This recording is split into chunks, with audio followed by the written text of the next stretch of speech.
Hola, hola, buenas tardes. Vamos a empezar con nuestro video de la semana, con nuestro live de todos los jueves.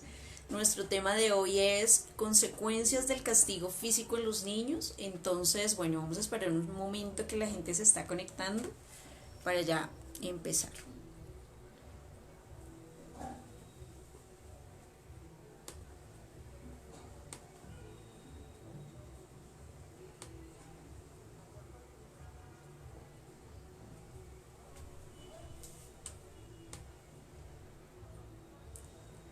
Entonces, bienvenidos a todos los que ya están allí muy conectados, como todos los jueves. Agradecerles porque siempre están allí súper pendientes de las transmisiones y realmente pues eso es lo que nos motiva pues a seguir generando contenido, a seguir preparando pues estos lives. Hemos recibido mensajes de varias mamitas que han empezado a aplicar algunas estrategias que compartimos aquí en el grupo, en los blogs, bueno, todo el contenido y en general pues ha sido muy buena la acogida. La finalidad como siempre es realmente pues que ustedes puedan empezar a aplicarlo con sus niños. Por eso lo hacemos, porque cada vez pues los niños tengan una infancia mucho más segura, una infancia con nuevas estrategias. A veces digamos que los papitos cometemos errores, obviamente no a propósito, sino porque pues no conocemos otras estrategias, no conocemos otra manera de hacerlo. Y bueno, básicamente nuestro tema de hoy tiene que ver con eso, con la configuración de fábrica que traemos, sobre todo en América Latina, donde por mucho tiempo hemos validado el castigo físico como una forma de crianza. Hablamos de nalgadas, hablamos de bofetadas, hablamos de, bueno, de diversas maneras como nos han enseñado o nos han educado y asimismo pues lo estamos replicando en nuestros niños. Entonces hoy quiero que hablemos un poquito sobre realmente qué dice la ciencia acerca del castigo físico, si tiene beneficios o qué consecuencias trae, sobre todo pues en la vida adulta. ¿Listo? Entonces, sin más preámbulo, pues empezamos con nuestro tema de hoy, que como ustedes saben es consecuencias del castigo físico en los niños. ¿Listo? Bueno, entonces para empezar, vamos a ver por qué pegamos, por qué nosotros, sobre todo en Latinoamérica, siempre decimos, bueno, una palmada para controlar el comportamiento, una bofetada para que no conteste mal, para que aprenda a respetar. Y pues si lo vemos con un poco de lógica, pues no tiene mucho sentido enseñar respeto a través de los golpes, ¿cierto? Pero pues desafortunadamente nosotros, como lo hemos dicho en las últimas charlas, reaccionamos de acuerdo a lo que tenemos guardado en nuestro inconsciente y de acuerdo con cómo nos hayan educado, pues de esa misma manera educamos a nuestros niños, aun cuando tengamos intenciones de hacerlo de una forma diferente. Terminamos repitiendo los patrones de crianza que muchas veces nosotros pues hemos recibido y aunque nos hayan hecho daños, en los momentos de presión, en los momentos de frustración y de estrés, pues reaccionamos con lo que nuestro inconsciente tiene allí guardadito. El problema es que reaccionamos con golpes o reaccionamos con agresividad frente a nuestros niños y después nos sentimos mal. Digamos que no conozco a una persona que ame a sus hijos y que los esté educando y después de un castigo donde perdió el control, se sienta bien por haberlo castigado. Siempre viene la culpa, siempre viene el remordimiento, porque en el fondo sabemos que hay otras maneras de hacerlo, porque en el fondo sabemos que no es la única manera de educar y que definitivamente sí estamos lastimando a nuestros niños. Obviamente siempre pues lo vamos a justificar y vamos a decir sí, pero es que así aprende y básicamente porque siempre vemos que funciona, ¿sí? El castigo físico tiene ese efecto inmediato. Entonces, si yo lo castigo para que no me conteste mal, para que no me grite, seguramente el niño la próxima vez lo va a pensar 2 veces para gritar. Entonces, por eso decimos, funcionó. Y por eso seguimos validándolo generación tras generación y decimos, de esa manera aprendemos. Pero lo que no sabemos es que realmente el niño deja de hacerlo por miedo, no porque haya obtenido un aprendizaje, sino porque ahora le da miedo responderte mal y ahora lo que va a hacer es, digamos, si tú lo castigas porque le pega al hermano, entonces ahora lo que va a hacer es hacerlo sin que tú te des cuenta, para evitar esa consecuencia, pero no porque haya existido un aprendizaje profundo. ¿Vale? Entonces, regálenme por aquí un segundito, vamos a compartir el link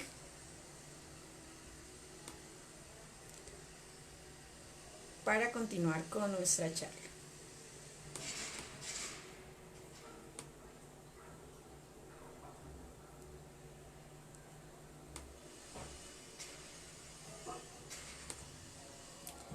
Perfecto. Bueno, entonces yo pienso que lo primero que tenemos que hacer los padres antes de tomar decisiones frente a cómo vamos a educar a nuestros hijos o cuando tenemos un momento de esos de frustración donde perdemos el control, donde sabemos que pues que no lo estamos haciendo de la mejor manera, donde nos sentimos mal, nos sentimos con culpa o nos llegamos a preguntar si estamos haciendo lo correcto, es analizar qué de la manera como nos criaron a nosotros nos gustaba, qué de eso nos hacía sentir seguros, que de eso nos hacía sentir amados, ¿sí? Que de eso nos enseñó y que no. Hoy tenemos un fenómeno en Latinoamérica y es que la mayoría de las personas justifican el maltrato físico a los niños y muchas personas lo dicen como de forma coloquial, como bueno, a mí me pegaron, a mí me educaron de esta manera y aquí estoy, no estoy traumatizado, nada me pasó. Pero pues yo siempre lo llevo a la reflexión, a decir, bueno, creo que algo sí pasó porque estás normalizando la violencia. Entonces algo pasó que ahora te hace pensar que pegar está bien. Y la otra pregunta o la otra reflexión a la que quiero que lleguemos es, si no está bien pegarle a un adulto, si no está bien resolver los problemas a golpes, digamos que, no sé, de pronto en el tráfico alguien me cerró, entonces yo me salgo a pelear y nos damos golpes y lo juzgamos y decimos, eso no está bien, no, porque es agresión, entonces ¿por qué de alguna manera justificamos el maltrato a los niños? Que golpear a los niños sí está bien o sí porque lo estamos educando. Y después le decimos al niño que no se pega, pues definitivamente a nadie debería pegársele y es una doble moral y vamos a hablar de esas consecuencias que se forman en el niño, pues gracias o bueno, o como consecuencia del castigo físico. ¿Listo? Entonces, la disciplina severa por muchos años ha sido investigada a fondo por la ciencia. ¿Qué pasa en los niños a los que reciben maltrato físico, ya sea nalgadas o palmadas, como lo dije? A veces cuando pensamos en maltrato pensamos solamente pues como en el niño que recibió una paliza o una reprimenda por su papá muy enojado, pero realmente el maltrato físico es todo aquel golpe que se propina tratando pues de causar daño a la otra persona, ¿cierto? De que sienta dolor. Y pues en estas investigaciones se han encontrado más problemas en realidad que beneficios, independientemente de que se trate de una palmada, de una bofetada o de una paliza. ¿Listo? Obviamente, entre más cercana sea la relación con el niño, con la persona que lo golpea, pues más consecuencias trae. Y obviamente, entre más brusca sea la acción de la corrección, pues más consecuencias también trae. Digamos que hay ciertos niveles allí de daño psicológico de acuerdo pues a estas variables. Pero vamos a hablar de 10 razones por las que deberíamos de pensar en dejar de golpear a los niños o en buscar otras alternativas. Y yo siempre pienso en esto, o sea, ¿qué tan malo puede hacer un niño para que merezca un golpe? ¿Sí? ¿Qué tan malo puede hacer un niño para que la solución sea golpear? Si es muy pequeño, pues no tiene sentido porque el niño no entiende. Y si el niño ya es grande, no tiene sentido porque puedes explicarle lo que pasa. Si lo hace porque está portándose mal, porque hay una necesidad que no está satisfecha, es decir, una pataleta porque tiene hambre, porque tiene sueño, porque no lo está, digamos que hay algo que no está satisfecho y lo está expresando de una manera inadecuada, pues golpear definitivamente no es la solución. Si es porque está siendo irrespetuoso, pues definitivamente golpear no me ayuda a enseñarle acerca del respeto a otros. Y así nos vamos quedando sin argumentos y empezamos a decir, bueno, entonces, ¿qué hacemos? Entonces, cuando necesite corregir una mala conducta de mi hijo, ¿cómo debo hacerlo? Entonces, bueno, pues es ahí donde al final pues vamos a dar algunas estrategias, pero primero vamos a seguir hablando de esas consecuencias para que nosotros realmente, como papitos, pues empecemos a tomar decisiones.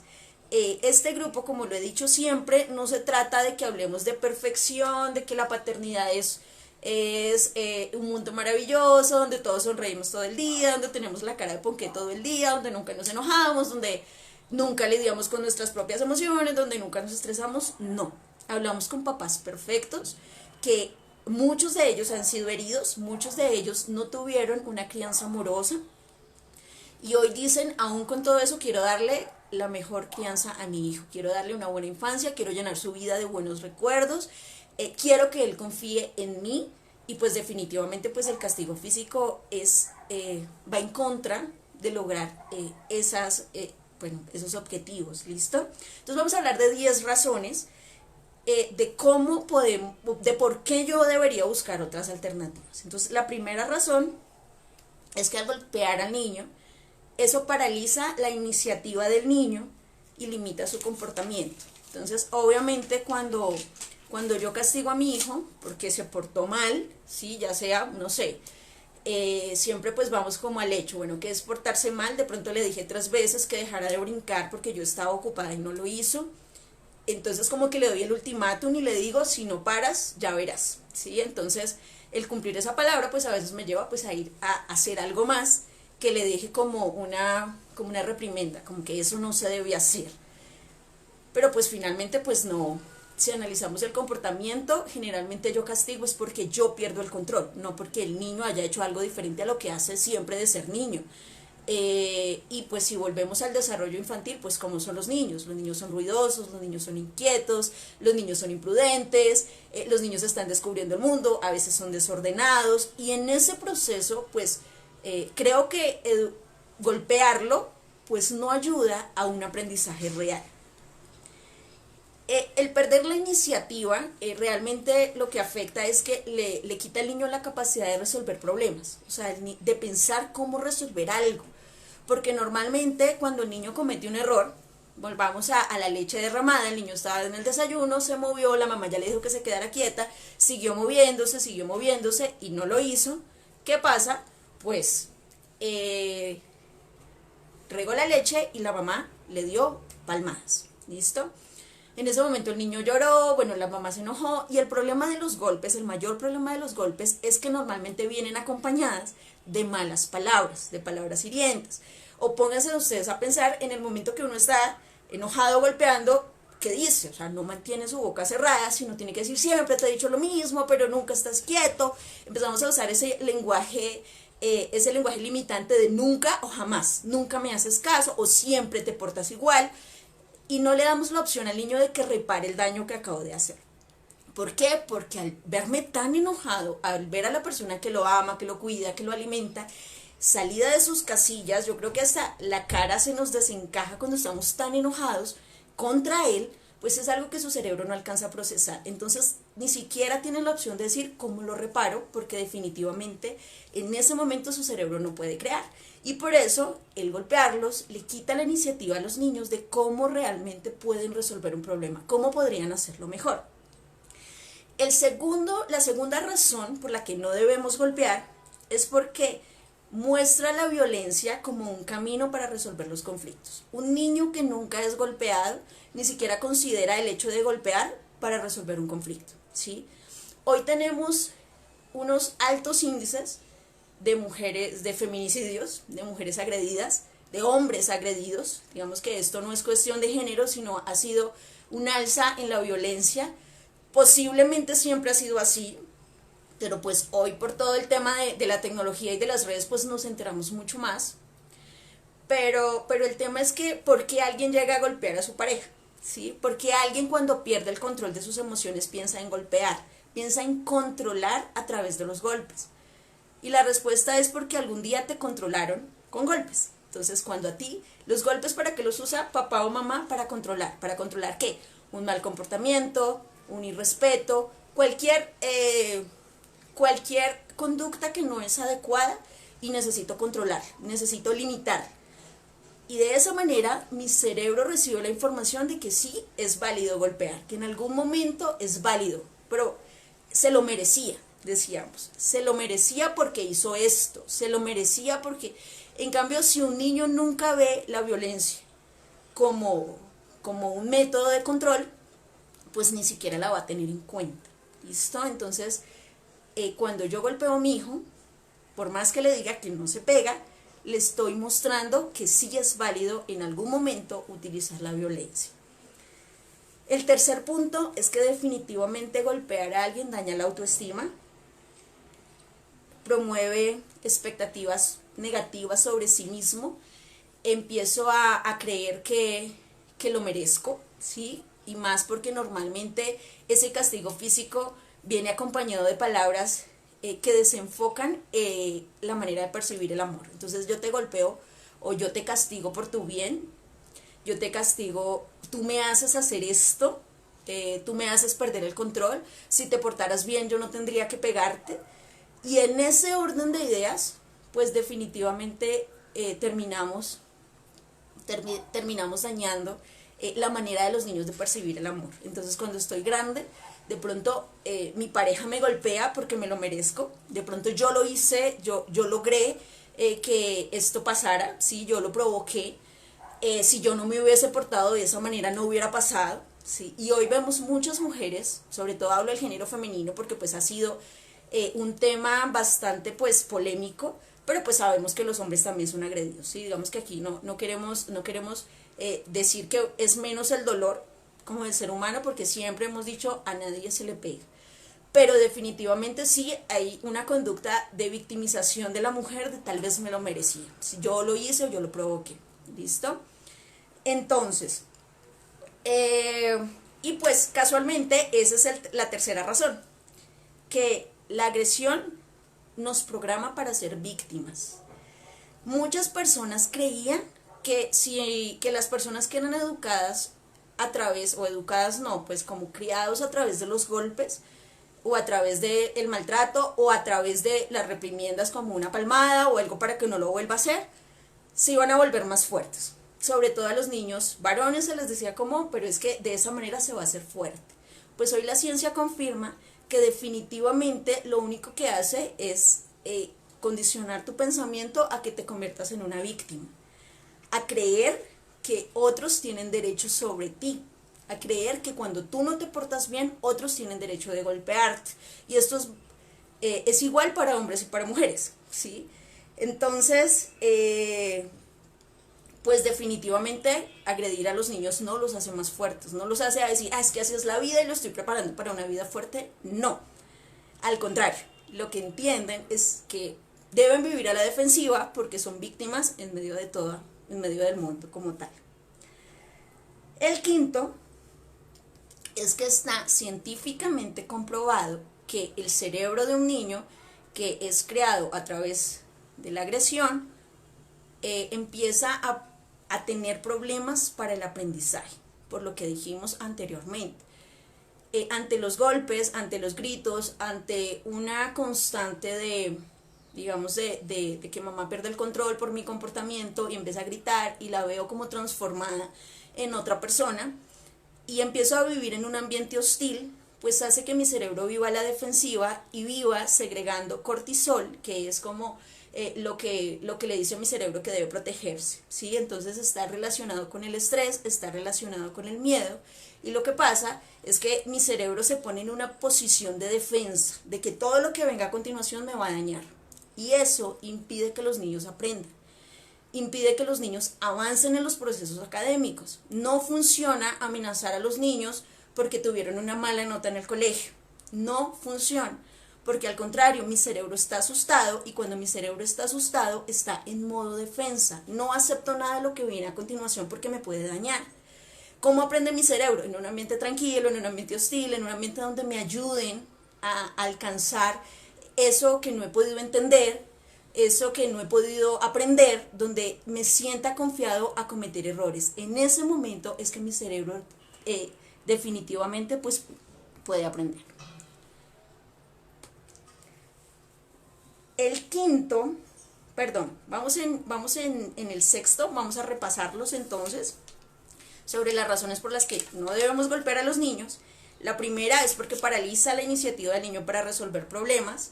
La segunda es que definitivamente normaliza la violencia como una manera válida para resolver conflictos. La tercera es que daña la autoestima y baja como las expectativas o produce expectativas negativas acerca de sí mismo. El cuarto es que les enseña a ser víctimas. Y el quinto es que interfiere en los procesos de aprendizaje, por lo que ya hemos visto, ¿listo? El sexto es que invita a que no es necesario razonar. O sea, tuvimos un conflicto y golpeamos. No hay tiempo para dialogar, no hay tiempo para saber qué pasó, no hay tiempo para ver por qué actuaste de esa manera, no hay tiempo para que me digas, es que me sentía cansado, es que me sentía agotado, es que no me pusiste atención, es que no hubo tiempo porque vino el golpe. Esto pasa mucho en los adultos, ¿sí? Personas que por falta de tolerancia tuvieron una discusión y lo primero que hace es salir a golpear, incluso pues llegan a consecuencias trágicas porque mi cerebro nunca entendió que hay un momento donde debo respirar, donde debo identificar que mis emociones se van a salir de control y necesito calmarme para dialogar. Necesito empezar a entender qué pasa en ti y qué está pasando en mí para que lleguemos a un acuerdo, para que lo solucionemos o pues veamos al menos cuál sería la solución. Pero si nosotros golpeamos, pues no hay tiempo de esto. Entonces viene el cortisol en el cerebro del niño, no viene aprendizaje, no pasa nada y lo único que se hace es un daño sobre el tema pues de la violencia y demás. ¿Listo?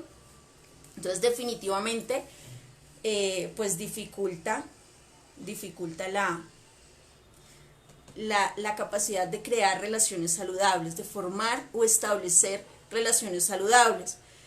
No sé si ustedes han conocido personas con problemas de ira, ¿sí? Entonces, una persona con problemas de ira generalmente viene porque en su infancia no hubo nunca ese tiempo de parar y reflexionar qué está pasando, por qué me siento así, y empezar a ver hacia atrás por qué de pronto rompí eso, por qué me porté mal, o por qué golpeé al hermanito, o por qué pasan las cosas sin ni siquiera tomarme un tiempo afuera de reflexionar sobre mis propias emociones.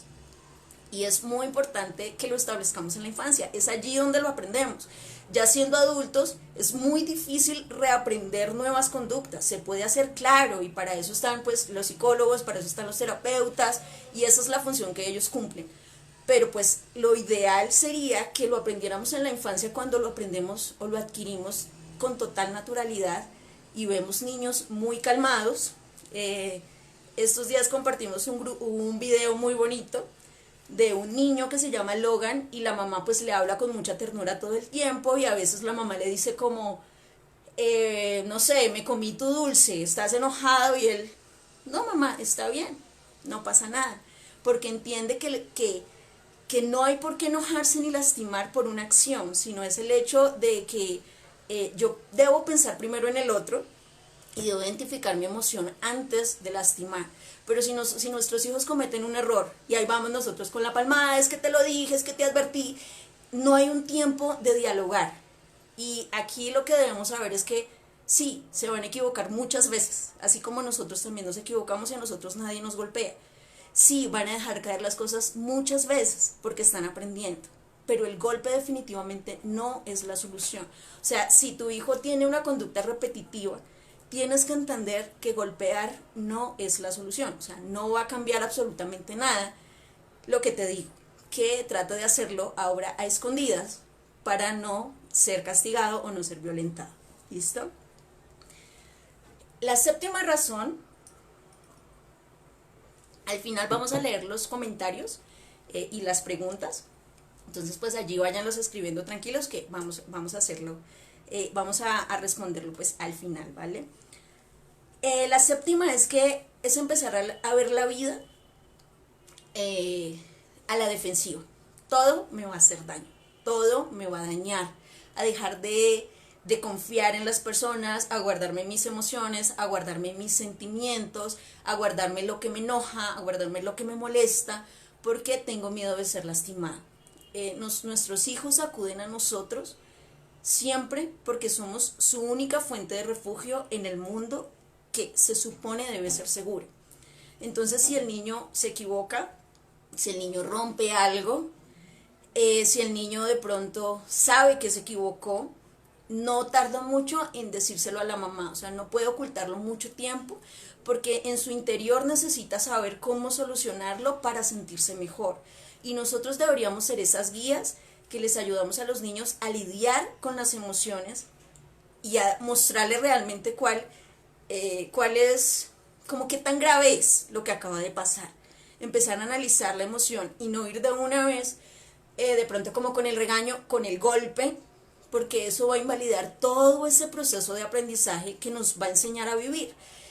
Si yo no tengo ese tiempo de diálogo con mi hijo y no puedo lidiar con mis propias emociones para ayudarlo a solucionar su conflicto, pues definitivamente el daño va a ser irreparable a lo largo de su vida. Y lo hemos visto generación tras generación de muchas personas que hoy tienen muchísimos problemas para identificar siquiera lo que sienten, o el darse cuenta que el otro no actuó mal en contra tuya, sino simplemente está también lidiando con sus propias emociones, y eso que hoy llamamos inteligencia emocional, donde sé que el mundo no está en contra mía, sino realmente las personas tienen situaciones. Entonces de pronto mi compañero de trabajo hoy no me saludó porque estaba ocupado, porque venía pensando en otra cosa, y no me hago, no sé, como videos, decimos, de que lo que está haciendo es en contra mía. Todo el mundo está a la defensiva y yo voy a estar dispuesto a defenderme cuando sea necesario, aun cuando ni siquiera las demás personas están pensando en hacerme daño. El octavo es muy importante porque daña los vínculos emocionales entre padres e hijos. Es muy difícil que tu hijo en la adolescencia venga a buscarte para resolver un problema que para él es grave, si lo primero que piensas es que lo vas a golpear. Es muy difícil que tú logres crear una relación fuerte donde tu hijo pueda contar contigo el resto de su vida, si lo primero que va a pensar es que si lo golpeabas por romper algo cuando era pequeño, o si lo golpeabas por contestar mal, pues ahora con esto mi mamá me mata. Y es total, es como una frase muy conocida en los jóvenes: mi mamá me va a matar. Obviamente pues no hablan en serio, pero ¿por qué ese pensamiento de que les vamos a hacer daño?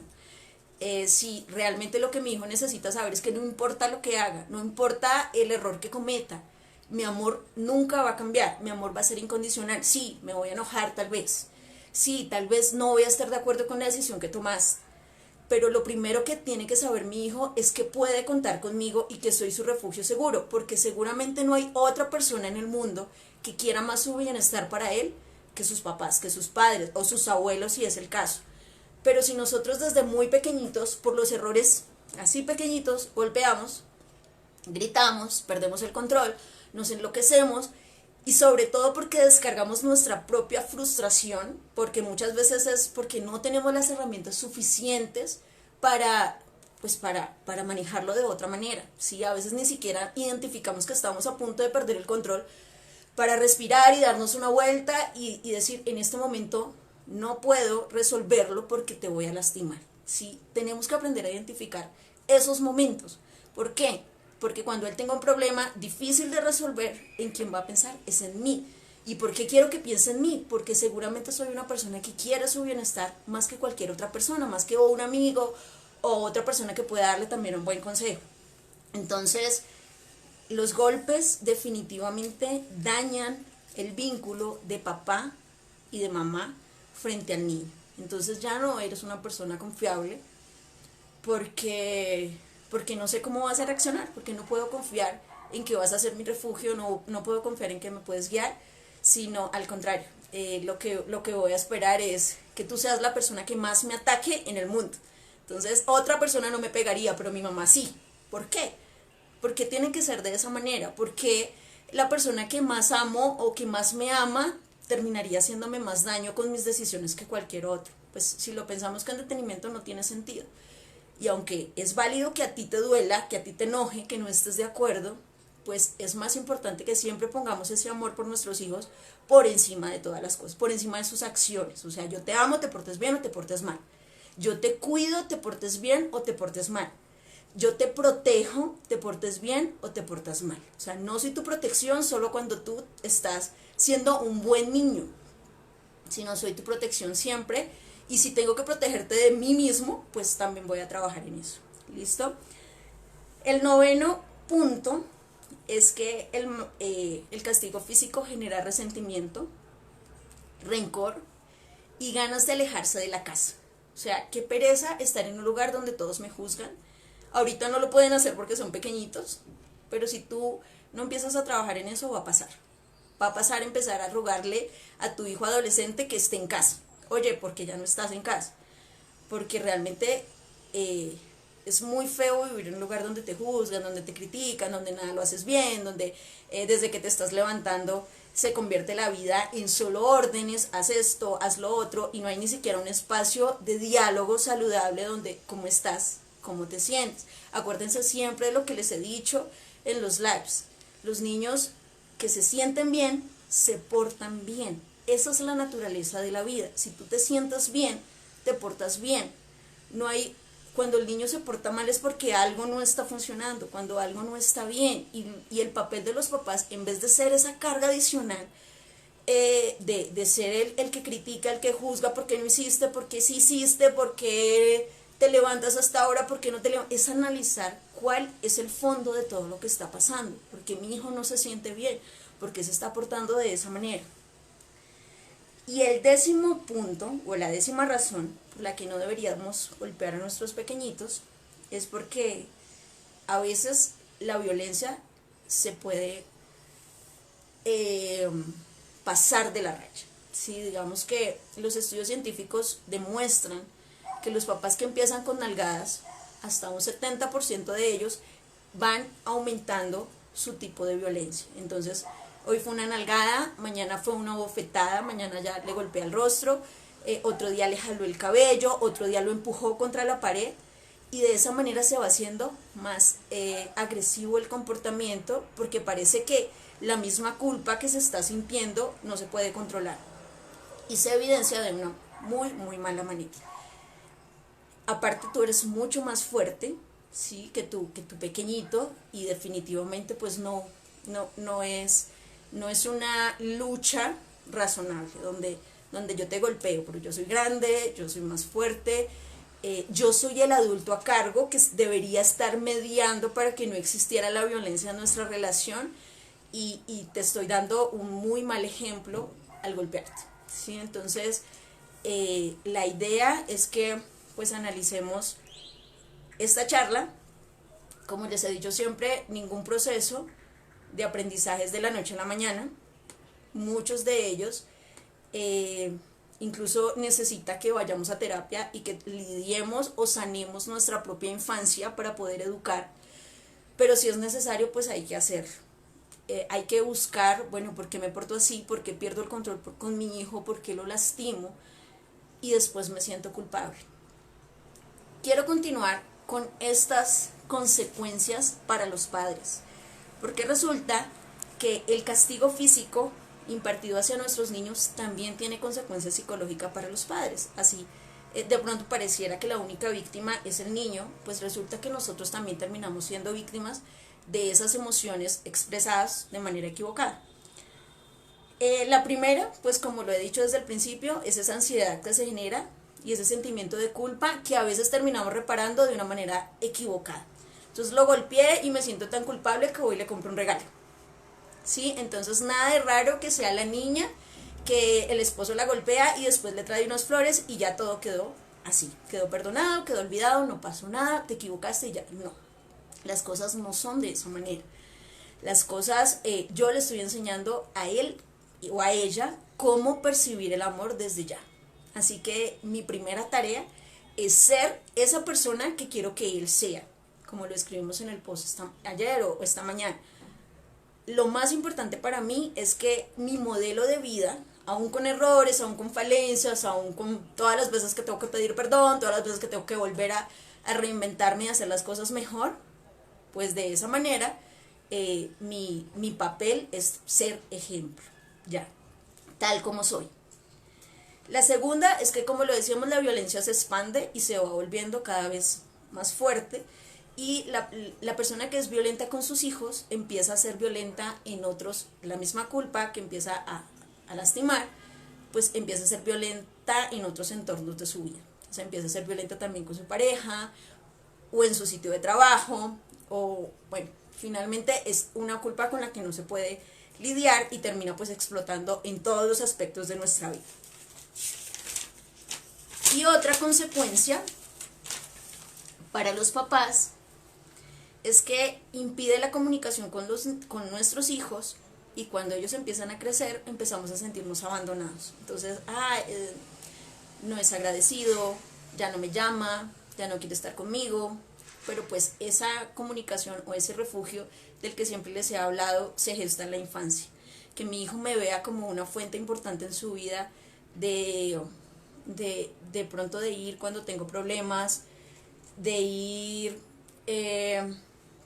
a donde a ese lugar donde me siento destrozada, donde el mundo a veces es tan fuerte, es tan difícil, y pienso en mis padres. Y cuando no pienso en mis padres, entonces decimos, ¿por qué? ¿Por qué no lo puedo ver como una fuente de refugio? Porque siento que mi relación con mis padres es de crítica, pues prefiero no ir. Entonces, si tú quieres tener una relación o una comunicación sana con tus hijos para toda la vida, pues debes empezar en la infancia. O sea, no puedes esperar que sea grande para que sea tener una charla o tomarme un café con mi hija. Eso empieza ahora, empieza en la infancia, donde yo te entiendo, donde yo también me pongo en tus zapatos, donde yo entiendo que eres un niño pequeño y que a veces te equivocas, así como yo como adulto grande también me equivoco. Y de esa manera pues podemos empezar a gestar una relación donde haya una conversación de ternura, de compasión, donde a veces te tengo que llamar la atención, pero tú estás segura que eso es realmente es por mi bien. Y bueno, y pues al final sí, reflejan la incapacidad de los padres, la incapacidad para sobrellevar sus propias emociones. Definitivamente el maltrato físico hacia los niños es un problema de los papás, no de los niños. Los niños siguen siendo niños. Y hay muchos niños en el mundo que han crecido sin un solo golpe en su vida, aunque a veces, sobre todo en Latinoamérica, se nos haga imposible creerlo. Ay, pero ¿cómo nunca le dieron una palmada? ¿Por qué se puede? Porque es posible corregir a los niños con consecuencias lógicas, como lo hemos dicho. Regó la leche, vas por un trapo, y limpias, ¿sí? Y no te levantas hasta que hayas limpiado todo. Hay una consecuencia lógica de lo que acabo de pasar. Ahí no cabe ningún golpe, ahí no caben gritos, ahí no caben humillaciones, ¿sí? Entonces, si nosotros educamos con ese fin de consecuencias lógicas a los actos de nuestros hijos, lidiando con nuestras propias emociones, reconociendo que el frustrado en este momento soy yo porque no sé cómo manejarte, pues definitivamente vamos a empezar a indagar nuevas estrategias. Además de que tiene efectos en los niños y tiene efectos en los padres, también la violencia impartida a los niños tempranamente tiene efectos en la sociedad. Entonces, el tema de que se haga legítimo el uso de la violencia para resolver problemas, como que hoy en día, bueno, en muchos colegios los niños son como los adolescentes, por ejemplo, que no nos pusimos de acuerdo, pues nos vamos a los golpes. Y después decimos, ¿pero por qué pega? Bueno, pues si te controlaron toda la vida golpeando, pues difícilmente tú vas a aprender en otra estrategia, sino lo primero en lo que vas a pensar. Si usted me falta el respeto, ya le pego. Yo lo golpeo, incluso en las niñas. Entonces, no, ella, no sé, se metió con mi novio, entonces yo la voy a buscar y la voy a golpear. ¿Por qué vas a golpear? O sea, ¿eso en qué va a solucionar el problema? Pero si te controlaron con golpes, pues es una opción. Es algo que vas a tener siempre allí, que se puede utilizar cuando sea el caso, o cuando sea como el límite, pues. También pues que se genera una doble moral, ¿sí? De que no se golpean a los animales porque es maltrato animal, no se golpean a los adultos porque es agresión, pero sí se puede golpear a los niños para educarlo, ¿sí? No puedo golpear a mi compañero de trabajo cuando no haga lo que yo pido, no puedo golpear a mi jefe cuando me exija más de lo que yo puedo darle, no puedo golpear a mi pareja cuando no estemos de acuerdo o cuando haga algo que le pedí que no hiciera, pero sí puedo golpear a mi hijo. Entonces, en algún momento de toda esta ecuación algo está mal. La violencia está permitida o no está permitida. Es simple y debe ser radical. Y lo tercero es que, como lo he dicho todo este tiempo, definitivamente evita que la familia sea un refugio social. Si en casa son violentos, ¿a dónde va el niño cuando la sociedad sea dura con él? Si en casa son violentos, ¿a dónde va el niño cuando, no sé, haya un episodio de bullying o de bartoneo en su colegio, donde alguien se burle de él, la niña que siente que alguien la está maltratando? ¿A dónde va si en casa ya hay violencia? Y la familia debe ser refugio para crecer seguros, para crecer estables. ¿Listo? Entonces, pues bueno, esta es nuestra charla de hoy. Vamos a responder algunas preguntas.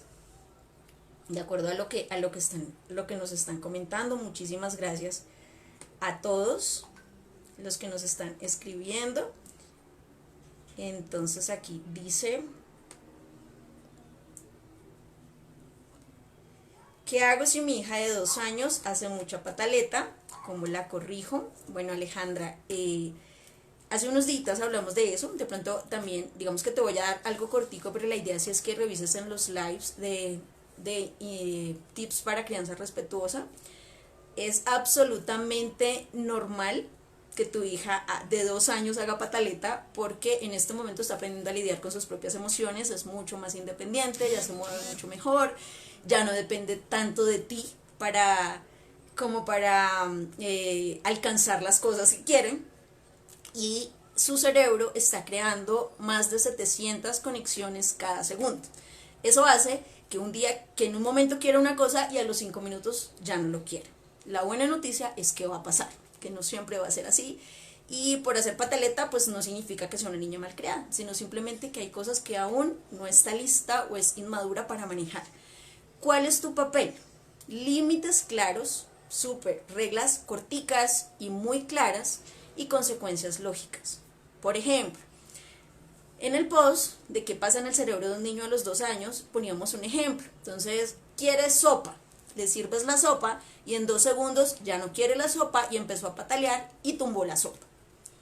Tu papel es respirar profundo, te mantienes tranquila y con voz firme le dices como: te voy a servir sopa, te la puedes tomar ahora o te la puedes tomar en 2 horas. Simple. O te la puedes tomar en un rato. Voy a salir y decidas.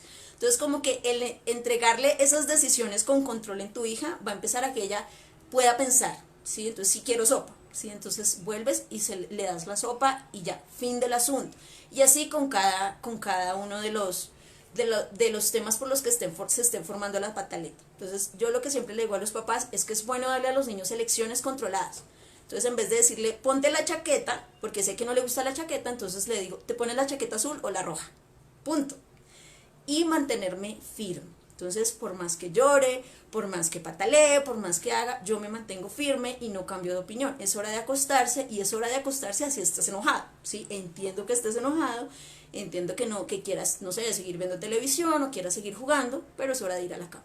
Entonces, mantenerte tranquila, pero hablarle siempre con voz firme, va a empezar a regular esas pataletas, porque ve que tú hablas en serio y va a empezar a enseñarle cómo manejar sus emociones. ¿Listo? Entonces, buenas tardes, buenas tardes. Bueno, gracias a todos los que se están conectando. Entonces,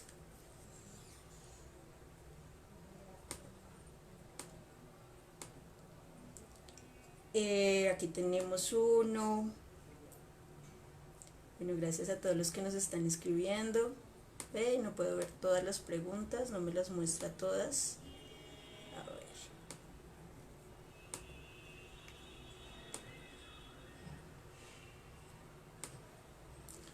Bueno, teníamos también alguna pregunta de que definitivamente los padres somos los que tenemos que lidiar primero con las emociones. Entre nosotros como papás más nos eduquemos, entre busquemos más estrategias, entre empecemos a investigar un poquito de inteligencia emocional, de educación emocional, incluso que busquemos ayuda si vemos que la necesitamos. Ir a terapia o ir a un psicólogo no significa que tengas problemas, porque todos los tenemos. Quienes decidimos o deciden ir a terapia es porque se hacen responsables de esos problemas. Entonces, si tú sientes que realmente necesitas ir a terapia, si realmente necesitas buscar ayuda porque hay cosas con las que no puedes lidiar, porque te sientes inestable, porque sientes que hay cosas que se salen de control, que como que te propones, hoy no voy a hacer de esa manera, no voy a gritar, no voy a maltratar a los niños, y lo sigues haciendo, pues posiblemente necesites ayuda, y está bien reconocerlo, porque como les dije, nosotros tomamos decisiones con todo lo que pasó en nuestra niñez, sobre todo hasta los 7 años. Entonces, todo lo que nos enseñaron en esa etapa es lo que está allí guardado en el inconsciente, y es como resolvemos los problemas. Solamente un 2% de nuestras decisiones son totalmente conscientes. De resto, siempre en nuestras emociones intensas de frustración, de miedo, de furia, reaccionamos como solían hacerlo con nosotros cuando éramos muy pequeñitos. ¿Listo? Entonces no es tu culpa y hay que buscar. Entonces, ¿cómo ponerle límites a mi hijo de 3 años? Bueno, los niños de 3 años ya tienen que empezar a ver límites sociales. De los 2 a los 3 años es muy importante tener rutinas claras, es muy importante ser muy coherentes con el tiempo, la hora de acostarse, la hora de cenar, la hora del baño, todo tiene que ser como muy rutinario para que el niño se sienta seguro. Pero a los 3 años ellos descubren que pueden tomar decisiones por sí mismos y empiezan a querer como medir a los papás, o sea, hasta dónde me permiten llegar. Y allí es donde los límites sociales deben establecerse de una manera muy, muy clara para que él empiece a darse cuenta que papá y mamá hablan en serio. Entonces, ejemplo, fuimos al restaurante, está haciendo pataleta, no para de gritar, papá o mamá lo toman, se lo llevan y le ponen una consecuencia. Volvemos si te calmas. Si no, nos quedamos aquí y nos perdemos la cena. ¿Sí? Obviamente papá o mamá tienen que estar dispuestos porque pues estamos educando. Entonces tú también te la vas a perder. Si eso no es algo como que no es justo o si es justo, no. Es que estás educando y educar pues definitivamente a veces no es fácil, no es sencillo. Tenemos que hacer ciertos sacrificios porque pues estamos formando un ser humano. Digamos que no es un momento, sino es él, lo que yo le enseñé hoy, es lo que va a hacer el resto de su vida, entonces vale la pena hacerlo. Entonces, el tema es que siempre con consecuencias lógicas. Hace poquito tuvimos un live sobre eso, ese tema específico de los límites, y es el tema de que vaya siempre a la acción. O sea, ¿por qué lo estás castigando o por qué le vas a poner una consecuencia? Es que no para de saltar, no para de gritar, y yo ya le he pedido 5 veces que haga silencio porque, no sé, estoy en una reunión, por ejemplo. Entonces lo primero que tengo que hacer es identificar si ese mal comportamiento es un mal comportamiento, porque generalmente los niños no se portan mal, sino es algo que está haciendo falta. Resulta que el niño tiene sueño, ya se pasó la hora de su siesta y está muy cansón. Resulta que tiene sed y ni siquiera lo ha sabido expresar. Resulta que quiere mi atención, pero yo llevo 3 horas pegada al computador y ni siquiera lo he volteado a mirar. Y mis ojos, para él, son tan importantes como comer, como hidratarse, como dormir, porque mi atención es la que alimenta su validación social. Entonces, hay que siempre analizar qué realmente es un buen comportamiento, qué es un mal comportamiento o qué es una necesidad que no se sabe expresar y obviamente pues atenderla. Entonces, si es tiempo, pues tengo que destinar tiempo para estar con mi hijo con tiempo de calidad.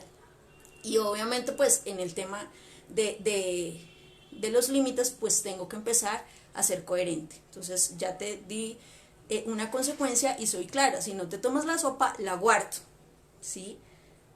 No te voy a ofrecer nada más. No te voy a decir, que se coma un dulcecito, que se coma una frutica mientras. No, es que es la sopa, es la hora de la sopa. Entonces la voy a guardar. En unos minutos vuelvo a preguntar, ¿vas a tomarte la sopa ahora o más tarde? Pero no voy a ofrecer ninguna otra alternativa porque mi límite está puesto, es la hora de la sopa. ¿Listo? Entonces, a veces los papás fallamos en que mostramos flexibilidad cuando no deberíamos. Los límites con los niños deben ser muy claros y siempre les he dicho lo mismo, son 3 límites naturales. ¿Cómo pongo límites? Que lo que estás haciendo no te haga daño a ti, no le haga daño a los demás y no le haga daño al entorno. Lo demás puede ser negociable, ¿sí? Pero si acostarte tarde te hace daño a ti, pues hay una hora adecuada para acostarse, entonces hay un límite o hay una norma en esta casa que se debe cumplir y debo ser coherente. ¿Listo? Bueno, entonces, tenemos otro de 5 años. Y pues dice cómo poner límites a mi hijo de 5 años que no quiere vestirse solo. Hay que empezar a ver. ¿Por qué? Porque normalmente puede ser porque haya un bebé más pequeñito en casa, tal vez. Si no quiere jugar solo, pues porque quiere jugar contigo. Entonces yo creo que ya a los 5 años podemos hacer preguntas y podemos empezar a indagar un poquito qué pasa, ¿listo? ¿Por qué no quieres vestirte solo? O empezar a hacer como, vístete tú primero y yo, a ver quién gana, y empezar a meternos un poquito en el juego de los niños, en lugar de que todo sea como órdenes, ¿no? Entonces vístete, tú ya te vistes solo porque eres grande, ¿no? Vístete y yo me visto, a ver quién gana, quién lo hace primero. Y así hasta que pues ya la conducta puede ser una etapa, hasta que la conducta pues empiece a disminuir. pero muchas veces también es porque los adultos nos metemos demasiado en nuestro papel de adultos y dejamos de ver que los niños son niños, entonces el mundo para ellos sigue siendo mágico, a veces quieren que los consintamos mucho más, a veces quieren como que permanezcamos más tiempo con ellos, y pues también tenemos que darnos esos espacios para indagar qué pasa, y pues en el proceso pues lo vamos solucionando. ¿Listo? Entonces, bueno, vamos a responder la última pregunta, ya para ir cerrando. Mi nena de 2 años llora desconsoladamente cuando toma el juguete de otro niño y luego se lo quita. ¿Cómo debo actuar? Bueno, los niños pequeños, los niños menores de 3 años no están listos para compartir. Para ellos todo es de ellos, sobre todo a los 2 años. Todo lo que yo vea, me guste, es mío. Todo lo que es tuyo es mío, ¿sí? Esa es la lógica de los niños de 2 años. En este momento, digamos, si toma el juguete de otro niño, pues hay que explicarle que no le pertenece. Pero si es tu niña la que está jugando con otro juguete, o es más, si ella quiere el juguete del otro niño, debes explicarle que el otro niño está jugando y que aún no ha terminado. A veces los papás cometemos el error de obligar a los niños a compartir cuando todavía no están listos. Los niños deben aprender a esperar turnos. Deben aprender a que si no quieren prestar un juguete, está bien, ¿sí? Es tu juguete y es respetable que no lo quieras prestar. Entonces, tenemos que ser muy sabios en ese sentido y siempre como explicarles, no te pertenece. Y si llora, pues debe aprenderlo. Entonces, obviamente vamos a tratar de calmarla, vamos a decir, amor, no te pertenece, no es tuyo, vamos a jugar con otra cosa, pero no se lo puedes dar solo porque está llorando, porque vamos a validar esa conducta y va a empezar a entender que así consigue todo. Entonces cada vez que quiero algo, pues hago una pataleta, y en este momento pues está en la clave donde tenemos que enseñarle cómo realmente se deben pedir las cosas, cómo realmente debo conseguir lo que quiero. Y pues definitivamente pues a los 2 años aún el lenguaje no está muy desarrollado, pues va a llorar. Ya más grandecita te va a decir, es que quiero ese juguete, lo quiero, no sé qué, pero debe entender que no es suyo. Ahora, si es ella la que está jugando con el juguete y otro lo quiere, también debemos explicarle al otro niño, ¿no? Ella está jugando con ese juguete y no ha terminado. Si quiere más tarde te lo puede prestar, pero si no lo quiere prestar también está bien. Porque en este momento es importante enseñar sobre la paciencia. A veces los niños son muy impacientes, lo quiero ya, y esta es la clave para empezar a enseñar que pues a veces, y hay cosas que definitivamente nunca tenemos, o sea, que definitivamente es de él y nunca me lo quiso prestar, y pues está bien porque es de él. Y debo vivir con esa frustración, o sea, debo tenerlo allí, de que debo lidiar con esta frustración de que no todo lo que está en el mundo me pertenece. Entonces, parece simple, pero es ese aprendizaje clave para cuando yo soy adulto y de pronto me enamoro y alguien me dice que no, pues yo logré entender que definitivamente tengo que lidiar con esa frustración y no puedo obligar a otro a hacer lo que yo quiero, ¿sí? Entonces, todo lo que hagamos en la infancia tiene un efecto en la vida adulta. Eso siempre ténganlo muy, muy claro. Eso nos va a ayudar a tomar mejores decisiones como papás. Ahorita en un segundito continúo respondiendo los comentarios pues les escribo a quienes me escribieron. De todas maneras, pues agradecerles muchísimo. Siempre la mayoría han sido muy, muy fieles a las transmisiones de pedagogía interactiva. Nos encanta abrir este espacio, poder entrar a sus hogares, poderles apoyar un poquito de todo lo que pues hemos aprendido como especialistas, poderlo transmitir a donde realmente debe llegar, ¿no? De pronto de nada nos sirve a los pedagogos, a los psicólogos, a los especialistas en educación saber muchas cosas si se quedan en el aula. El sueño de pedagogía interactiva es que, bueno, el primero, como les he dicho siempre, es que veamos a los niños con toda la dignidad que se merece, que los niños lleguen a un mundo respetado, a un mundo donde no, porque sean niños, valen menos. Entonces, hace poco les puse una reflexión sobre por qué cuando un niño va a la tienda, pareciera que no lo atienden con el mismo respeto que atienden a un adulto. Entonces es como que ahorita lo atiendo y nadie le pone atención y dígame rápido y que tengo personas por atender, como si el niño valiera menos. Nuestro sueño en pedagogía interactiva es que empecemos como sociedad a ver a los niños como son, como seres humanos, dignos de toda la dignidad, de todo el respeto. A ti no te gusta que te lleven jaloneando porque la otra persona va de afán, a tu hijo tampoco le gusta. Y eso lo hace sentir menos, lo hace sentir triste, lo hace sentir que no le importas, porque pues ¿cómo te sentirías tú? ¿Cómo te sientes tú si todo lo que haces durante un día está mal para otra persona? ¿Por qué hiciste eso? ¿Por qué lo levantaste así? Es que no pones, es que no. Si todo lo que hago está mal, y más para la persona que amo, que admiro, que me guía, pues definitivamente eso termina haciéndome daño, termina no siendo pues óptimo para mi salud mental. Entonces el sueño inicial es ese, que los niños sean vistos como niños, no porque, como nos decía alguien estos días en las publicaciones, porque los veamos como dioses y no se les pueda decir nada, no, es porque realmente los niños están atravesando una etapa donde todo lo que tú hagas como adulto le va a definir su vida. No es un juego, no es un momento, para ti es un momento de rabia donde diste un golpe, para tu hijo es la manera como solucionar ese problema.